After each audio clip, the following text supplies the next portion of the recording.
Okay, off you go. All right, so, well, fast forward a few years, I guess, and I was staying in Dharmasaya as one of the bhikkhunis there. I ordained in Burma in 2006 and had many golden years, just as Ajahn Brahm talks about, but unfortunately my poor tummy was already really exhausted from the strain of living in India and practicing there, so I was very kind of hardcore, just meditating all the time and drinking all the local water, and got sick. But fortunately, while I was in Burma, I came across Ajahn Brahm's teachings, and to be quite honest, maybe I shouldn't put this on tape, but this is the honest truth, I didn't have a lot of faith in Western monks. Because I'd been in Asia and learned my Buddhism there, so I felt like, are they really the real thing? They might talk about daily life, they might talk about, how to cultivate a happy mind, but what about the real stuff? Jhanas and enlightenment and, getting out of samsara. But one day, I just decided, okay, I've got this CD that somebody at Amaravati gave me, actually, who I'll always be grateful to. His name is Tejas, Venerable Tejas, you might know him. From Gujarat, I think. And so I put it on and I thought, give it a go. And this monk came on and said, well, normally I like to talk about jhanas and enlightenment, but today we'll talk about meditation off the cushion. And I was like, huh? He talks about that? And within a couple of talks, I was sure that this was the real thing, and all this piti and kind of deep confidence arose in me. And this was exactly the same time that I was getting very sick, so I couldn't really stay in Burma any longer, and I wasn't sure what to do. So sometimes, you come to a closed door and another door suddenly opens. But I had really no idea what I was doing a couple of months later when I just decided to chance it and leave Burma and find this teacher. And so it took a couple of years. I was in Europe as an itinerant nun, as many nuns are, because there simply aren't enough places for us. I went to Amaravati, we already knew each other. We have a long connection, so we met again,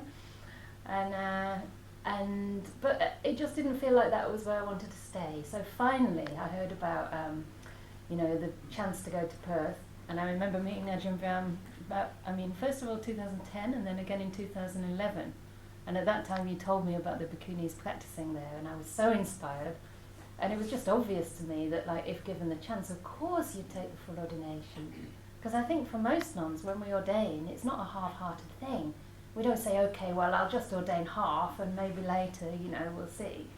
It's a full thing, it's a huge step, and it comes after many years of practice and dedication quite normally.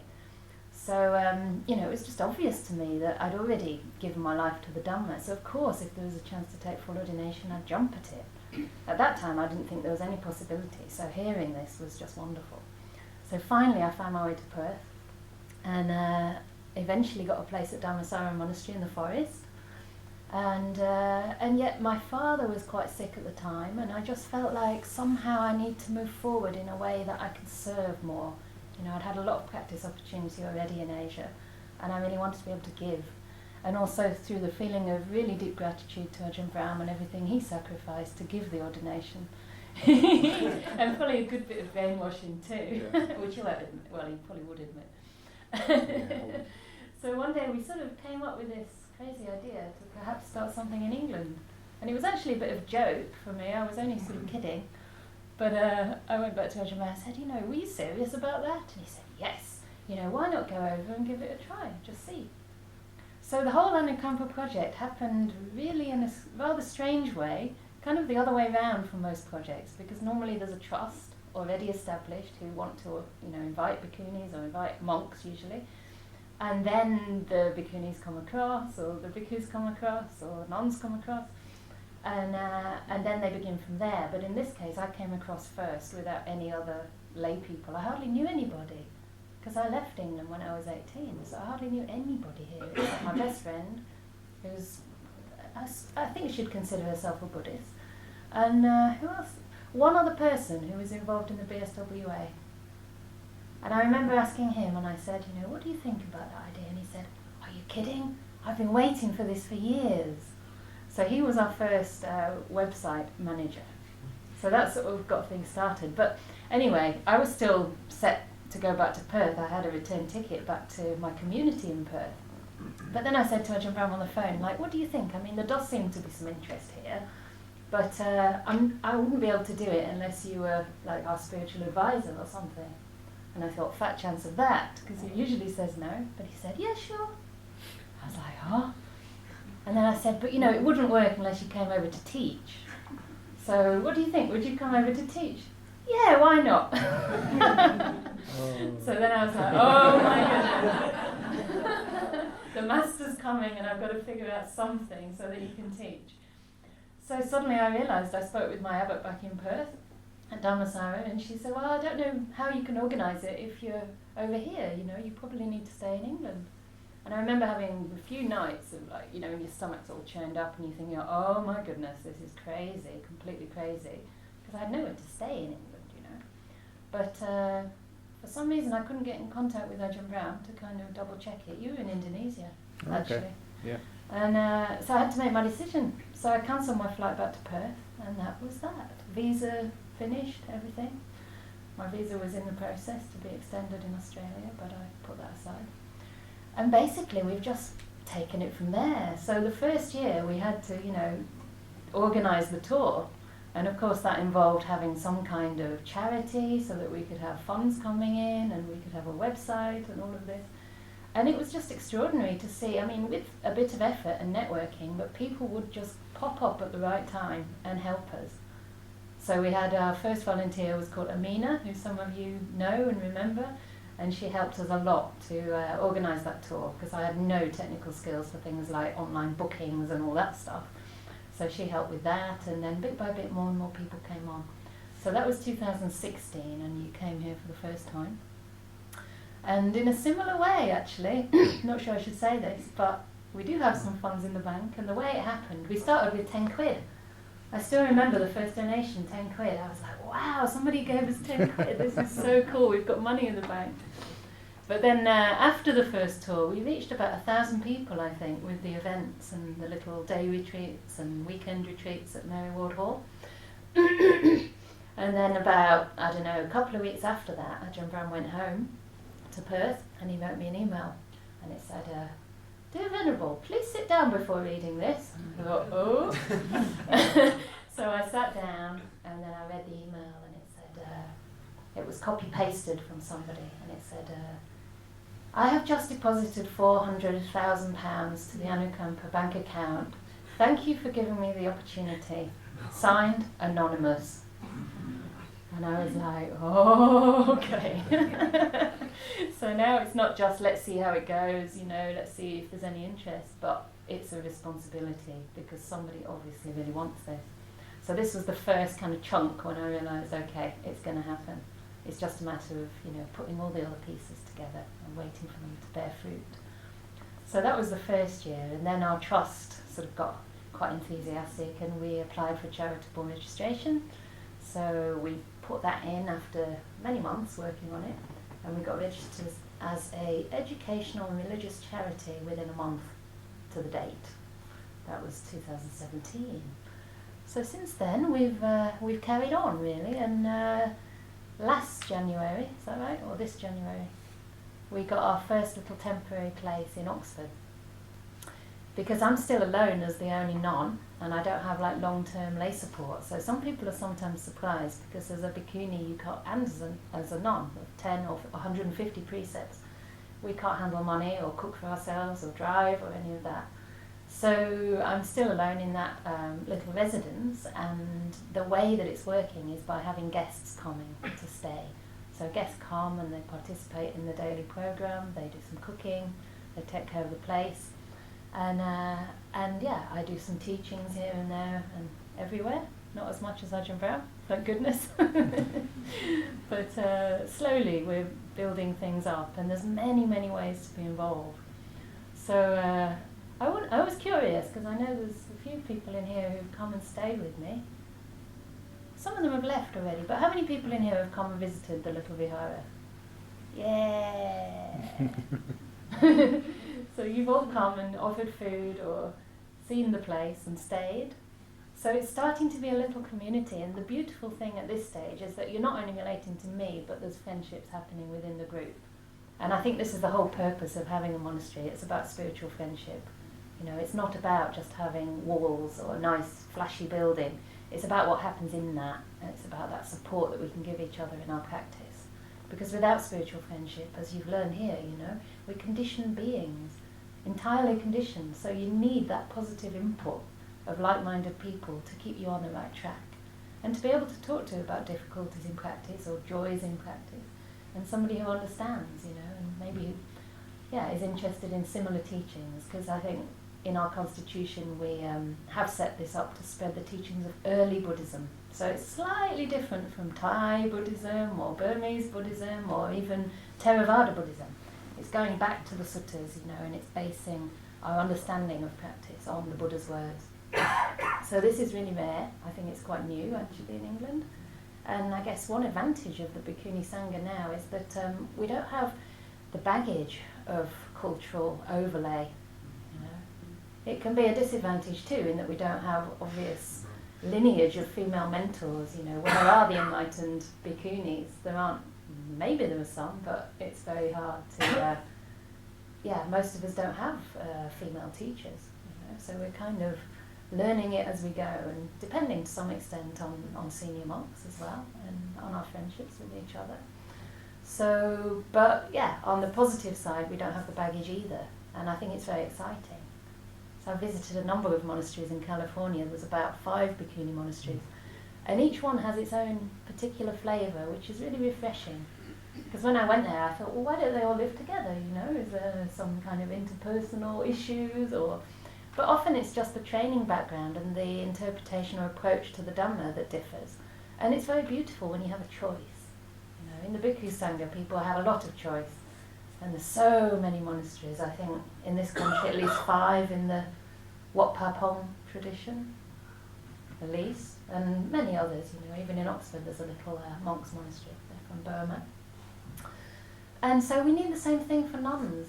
And then to have, eventually when we have more places, to have a kind of cross-fertilization, going to visit each other and learn from each other. So it's just the beginning, but there's a lot of scope with a new project also to be involved and to be part of shaping it. So it's not something that's already very solidified in my mind. It's quite open. The basic guidance comes from the early Buddhist teachings, and from Ajahn Brahm as my teacher. That's very clear for me that I'm aligned to that sort of way of practice, because it's helped me so much. It's really transformed my practice, especially the added ingredient of kindness and letting go, and learning that this is all a process. It's not to do with a self doing it, willing it. So this is very special, I think, and quite different from other ways of teaching. And so, there's a lot of scope to be involved and to be part of developing this and see where it goes. So at the moment we're in Oxford, and we'll stay there probably because it's so accessible and I can easily get around. But when I have more people, say lay people coming to look after me and stay longer term, or people who want to ordain, we can think about moving further afield into rural areas. Hopefully somewhere with a forest, somewhere tranquil, secluded, peaceful, and yet not too far that people can't come. So, So you're all very, very welcome to be involved. You can be involved as a volunteer, either by coming to stay or by doing some kind of admin help or website help, writing articles, doing outreach. There's so many different ways, and really creativity and innovation is encouraged, because my poor head can't come up with new ideas every day. So this is one way. And just coming to the events, volunteering at the events, and contacting us, to find out what's needed. You can offer food, either again by coming in person or by sending food. We have such a thing as a postal service where you can order stuff like basics, porridge, whatever. So you can go on the website and have a look. And and so that's a kind of basic overview of where we're at. But I'd really like to hear from other people as to what they're interested in, if they have any ideas, if they have any feedback, maybe what this means or doesn't mean, or any questions at all about it. Yeah. May I ask, I don't understand. Did you say that you're the only bhikkhuni here in the UK? Yes, And the only bhikkhuni. Is it only for this tradition, or is it for all of the Buddhists? Good point, yeah. I'm not sure actually if there are any bhikkhunis in the Mahayana tradition here. There may be. There is Lama Zangmo. Okay. Ah, she's a Yeah. bikini. Okay, yeah. Well, she's a Galongma. Right. I Okay. don't know how it Yeah, I don't know either actually. I think there's a difference. She may be both. What's the difference between a nun and the ordained bhikkhuni like you? A fully ordained bhikkhuni takes more precepts, basically. But the implication of that in the long run is that we are qualified after 12 years to ordain other nuns. And I think this is a huge difference because we're able to actually develop our own sanghas independent of the monks. Whereas if you only have a partial ordination, you're not a full sangha member, you can't actually do those ordinations. So it limits the development of the nuns' communities, and it keeps them very dependent on the monk sangha. Why That's are there one more thing. monks than nuns or bhikkhunis? Sorry? Why are there more monks than nuns? Well, I mean, basically, the story is that after about 1,000 years after the Buddha, the Bhikkhuni Sangha sort of died out or greatly reduced. Whether this is really true or not, I don't know. I believe it was always preserved in the Mahayana tradition. But then there was some misunderstanding, I guess, amongst more conservative aspects or elements of the Theravada tradition, which said, well, if the bhikkhunis have died out in our tradition, we can't reinstate them without a Buddha. We'd have to wait for a future Buddha. But then through a lot of research and scholasticism, we discovered that actually the Mahayana nuns and the Theravada nuns share almost the same Vinaya. So you can actually be ordained by a Mahayana nun and practice within the Theravada tradition because the Vinaya is really very similar, almost identical. So part of it may be that there's been, some conservative elements of the Theravada tradition which haven't wanted to see the revival of bhikkhuni ordination. There seems to be a lot of hierarchy in this discrimination. Well, we're working against that. I mean, this is, it's that rather like the rather like put on the electric light and complain about the darkness. Yeah. So yes, that's true, and that's why it's difficult in the beginning, but there's a need for it, And rather than worry about it and say, oh dear, it's not fair, it's not right, that just makes us even more the victim. It's much better to try and change things, and that's what Ajahn Brahm bravely tried to do, along with other monks and nuns, So it will change, and I think the way that women develop communities will be quite different. Even Ajahn Brahm, we were talking the other day, and I think if you started from scratch now, it may be less hierarchical, it may be less Thai, it would be different. Because society changes and we have to be, aligned to that to some degree. So I think, that's what I said about us not having the same cultural baggage. One of the things in our mission statement is to make the teachings accessible and relevant. And that's what I've seen in California. I was really impressed with the nuns there because they all do have their own take on it. Each place has its own flavour. So who knows how it all goes. I love to help out. Great, that's awesome. What's your name? Lotus. Lotus, wow, that's a beautiful name. Okay, I'll look out for your email. Super. Any more questions or wishes to be involved? Remember, it's only through developing this that Ajahn Brahm's going to keep coming to England. Because that's the only reason he's coming. Yes, Leah. I really enjoy your retreats as well. So are you planning on doing more next year, in the next 10 months? I'm doing quite a few this year, but there's one in Sheffield that might not be full. There's one in the barn, but that's very small. It's only 11 people, so that's full. Are you doing the one in January, I think? I'm doing one at London Insight, maybe February, and then Bristol Insight in March. They're just day retreats. And not longer ones? Well, the one in Devon is 7 days, but yeah, that's full already. Yeah, and the Sheffield one's 3 days. Yeah. There's one over there first. She had a hand first. Okay. Oh. Yes. Thank you. How can one support? I'm not from England, Yeah. but I would like to support and help. Great. What would be there? A lot of stuff is online, so stuff around admin, events, organisation. I mean, I have to be a little bit. We can't keep taking more and more people because sometimes that becomes more people to manage. But there are different ways to be involved. I mean, if you write to us with an outline of how you might like to help or the kind of skills that you have, how much time you have, that's a good start. Like I say, there's other ways to be involved, such as coming to stay, or even offering food from abroad. It can be done. You can, you know, phone up a restaurant, or what do you call it, Uber Eats in Oxford, and have food delivered. So this is really important, because if I'm not fed, I can't continue to do this, you know. So it's Tommy first, everything else comes from that.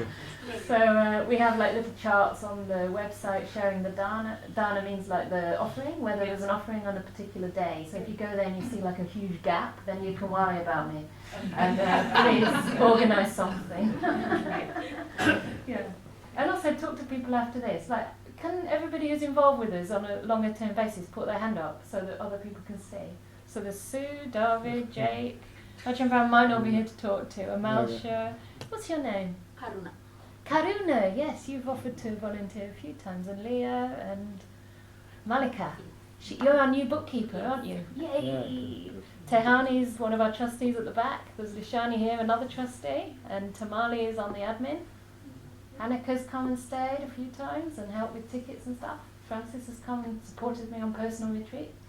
So, yeah. And Shirley has come and looked after me for a whole week, which was very lovely. So yeah, and Sue's always coming round. Yeah. Can't get rid of her. Don't want to either. It is also simple things like donations, because they do have to come through. That's a boring thing to say. Go on. I can't say that. It's a boring thing to say about money in the bank, but the more funds are in the bank, the more chance there is of getting a bigger place at the right time, the right place, so that we can look forward to having just an adequate place for everybody to come and visit and stay when they need to. Yeah. But not too big that poor old Ayachanda ends up to being the teacher, the maid, the caretaker, Events. and the cook and the events and everything. So we've got to work to our strengths. So she's a good teacher, so let her do more teaching, and so that you can do more sort of the organising. I think that's working to our strengths. So that will also help. I don't know those donations, they're gift aid Yeah. thing, yeah. So Give you a gift aid if it's a UK. UK, yeah. taxpayer. So what that does, that allows the government to make some good karma. And my goodness, they need that desperately. Yeah. John's always compassionate, even to the government. That's great. Yeah. Yeah, it's true. I mean, we have an amount of donations, but it's not enough to get a big-ish place. I suppose what we'd be looking at is a house of maybe 6 bedrooms and land, so that each nun can have a room and maybe an outbuilding for guests as well, or they can have rooms inside. And then we want land so that we can have like kutis. So a really important part of the practice is that, you know, you engage with the community and you give something back to the lay supporters by teaching, by sharing the meal. But then in the afternoon, traditionally monastics go to a quiet place, to a secluded place, and seek solitude. So it's really lovely to have that opportunity to leave the main area and just to go into the nature. Yeah. So that's what we'd really like to have. And it's for men and women and men, I should say. So, and non-binary, and everybody's very welcome. You know, it doesn't matter what sexual orientation, what race, religion, even religion. Because I think I was never really interested in Buddhism. I was always interested in Dhamma. You know, and even now, I'd rather say I'm a devotee of the Buddha than a Buddhist. It's just sometimes complicated to explain that when you're wearing this. Yeah. So Yes. at some point you'll start all day having anagarikas. Oh, sure, as soon as there is one who wants to come. Is it that simple? Yeah, pretty much. I mean, there'll be a procedure like there is in most monasteries. So at the moment, guests usually come and stay for 7 days at first, when I don't know them very well. But last year I had a couple of people coming from overseas who I'd met in Perth and who are known to the wider community, and they came for a month. And then, yeah, so you stay a shorter time first of all, because it's not just me checking you out, it's you finding out whether you're comfortable and you like the place and, you know, you enjoy your stay, right? And it's a good place to practice. So then they'll have a little bit of a longer stay, and then maybe 3 months as a lay person, and then bit by bit they'll have the chance to take the anagarika ordination when we're ready and when we have the space. So not Oxford, but the next place. That's what I Well, it could be Oxford. I mean, it could be, because as an Anagayaka you can still do the cooking and that kind of stuff. Yeah, could be. But I can see that if we had one Anagayaka, we'd quickly need a bigger place so that we can still have guests. But you know, we can do that. We have funds to be able to do that, at least to rent something bigger for now. So yeah. This gentleman wanted to ask. Yes, anybody? Well, it's kind of already been answered, my question. I just wanted to ask about to what extent can men get involved, both in terms of, well, I think helping has already been made clear, Yeah. but also coming on retreats and Yeah. things like that. I mean, most of my retreats aren't at the Vihara because it's too small. It's Yeah. just a 4-bedroom terrace house, so it's quite little. Mm-hmm. But we have like evening meditation, and we have like a sutta class once a week, depending on like how many people are there. Like if nobody comes, I don't sit there and give a sutta class. Yeah. But so men can be involved, absolutely. And at times you can stay over as well. It just depends on the other people in the house and the space available. In the long run, I mean, hopefully we'd have separate space for men. But you know, again, it depends on how quickly and how this develops. So we have a few men involved, like Jake and David, and Derek as well has just become involved. He's not here, but he's on the admin team.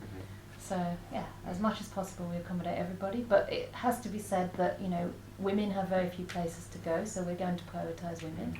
You know, if like a couple of guest monks wanted to stay and there's only like one room and there's a nun, then I'm going to let the nun come. So it's important we have our spaces. Yeah.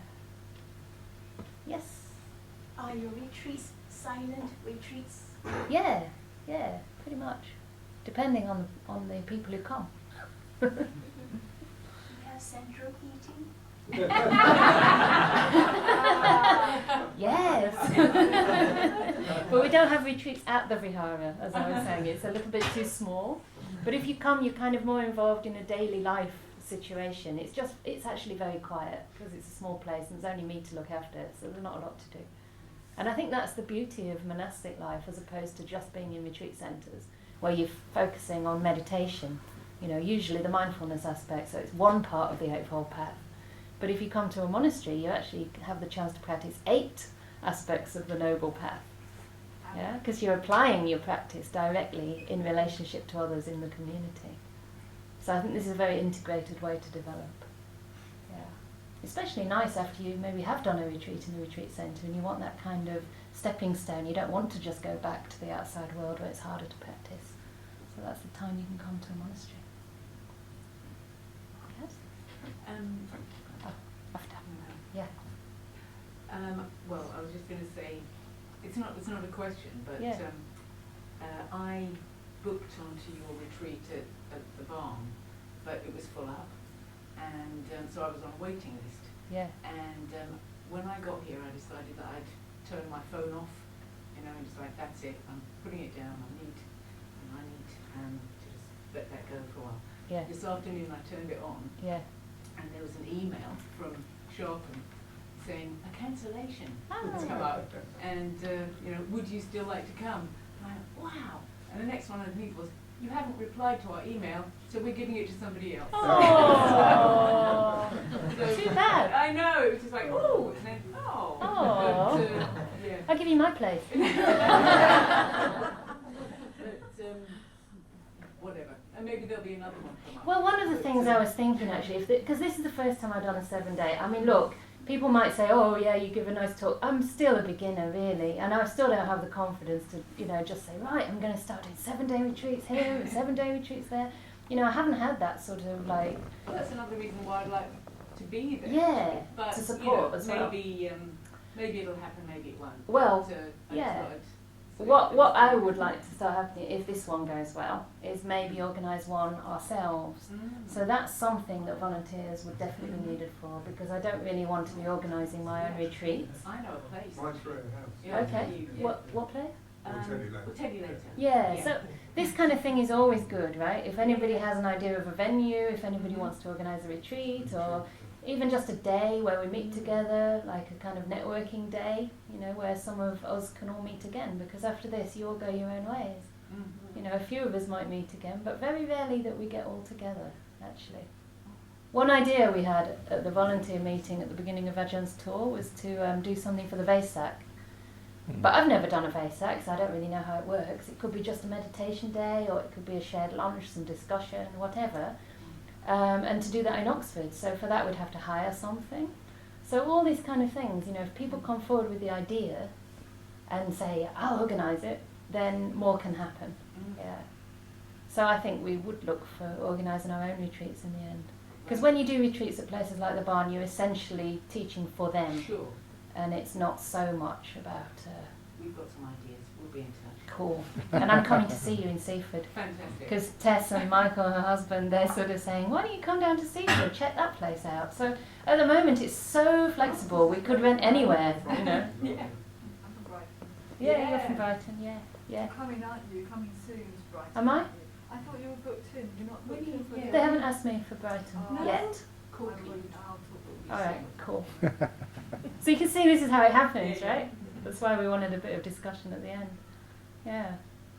That was my Yes, suggestion. Mangala. Sorry, you already said actually, that was my suggestion actually. Can you not have a get together regularly, like Yeah, I once a was month thinking or that once as well. a month, see how things get on? We actually try, but it ends up me sort of writing to everybody and saying how many people would like to come, and then Tamali's helping me, and it's a lot of emails and people, yeah, I can come, no, I can't come. And in the end, usually we have about 5 people, and it takes a lot to get them together because people are so busy.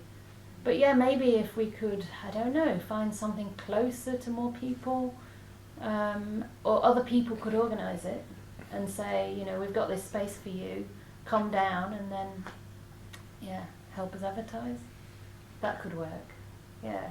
We do try to do that actually. We managed 2 last year, 2 volunteer meetings. Yes?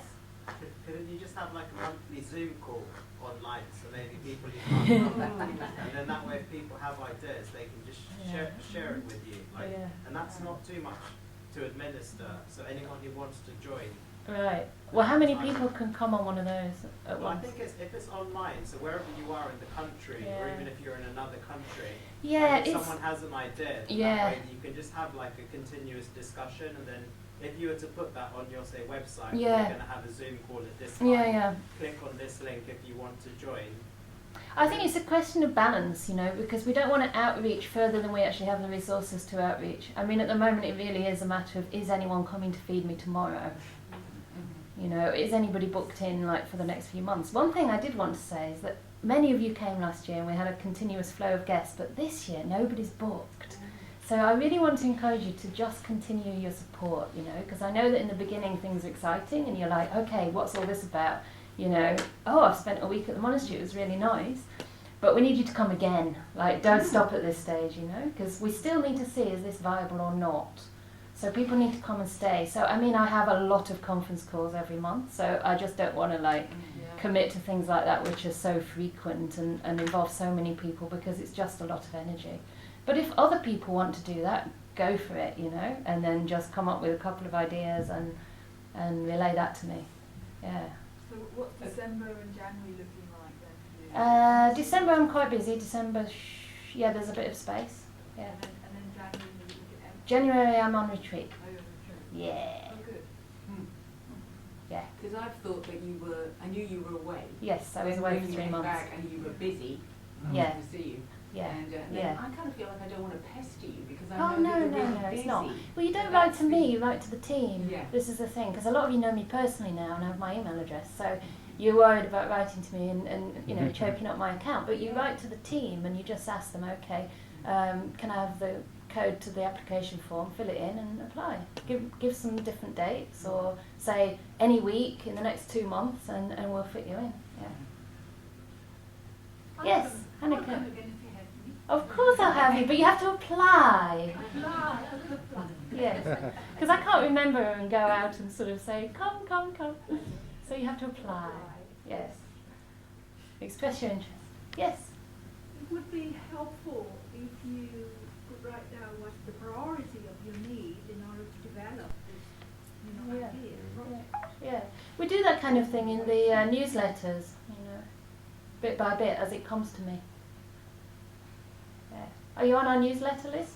No, it's Okay. the first time I'm... So you can go to the back copies and have a look at how it's developing, and you'll see in there that we sometimes ask for specific things and we sometimes just give an overview of where we're at now and what's the next step. Yeah. Yes, Tamale? We've left some leaflets out there, Yeah. so people can actually see the website. Yeah. And also there are some gift aid envelopes Yes. there. And we have other really nice stuff. One of the lovely projects that some volunteers initiated this year was to make Anukampa calendars. So they're really nice. They've got some lovely photographs and some quotes from Ajahn Brahm which hopefully match the photo. And they're all offered on a donation basis. So these are often produced by people from their own generosity and initiative. So please donate generously and enjoy all of that. So we have that. We have some books that a group made a couple of years ago for Ajahn Brahmali's visit, with some quotes from him and some cards, and I think there'll be some tea too. So I don't want to keep you for ages and ages. So maybe, unless there's anything else, maybe one more, we should break for tea. Yes. How's your health? Oh yeah, it's getting a bit better. Good. Yeah. Thanks to this project, I've been able to be sponsored to have some, what do you call it? Nutritional therapy. Yeah, because you were just... And it's not just food, but it's medicine. So yes, it's healing a little bit, and yeah. Yeah, I feel better. Yeah, thanks. Yeah, nice. Will there be time today, or maybe tomorrow, or tomorrow after tomorrow, to see somewhere and talk about this retreat in Poland? Because I think it's seriously manageable, because we have so much people who would be interested. Okay. For example, like Ajahn Sujato, when he coming to Poland for retreat, the first day all places were taken. Wow. Okay. So cool. I wanted to register first day, and there wasn't a single place, and I have to go to Slovakia to go for retreat. So a lot of interested people in meditating with monastics. So it would be really no problem. Yeah. We have a lot of spots, and so. But I would just like to discuss some. How to make it real, because it's like more for a private talk. So. Okay. Yeah. I mean, maybe email me first. Okay. Yeah. If you so wish. we can, I mean, if you want to talk, we can talk, but probably in about 2 weeks. Actually, I've told everybody that, so I'm going to be like. Okay. Yeah. It's In the no next. problem. It can be online. Yeah. All right. Yeah. Okay. Cool. All right. Shall we have tea and a casual chat? And I'm sure we'll probably. What do you think? We can be about another half hour and sure. signing and stuff like that. Yeah. So thank you so much for coming, and thank you to Ajahn Brahm. I think you're getting the very best of Dhamma. You want to say goodbye? Yeah.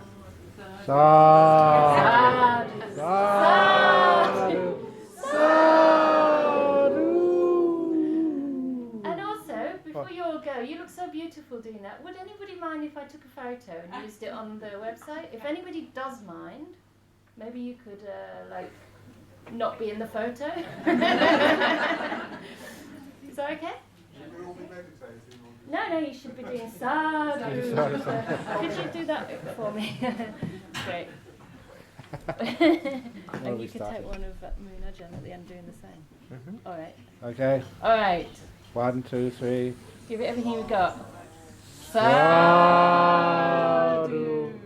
Sadhu. Big one. Sadhu. Smile.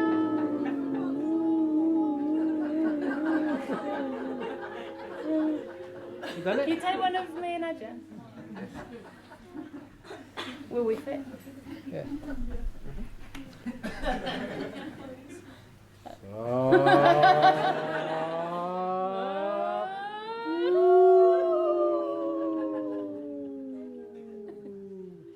Thank you.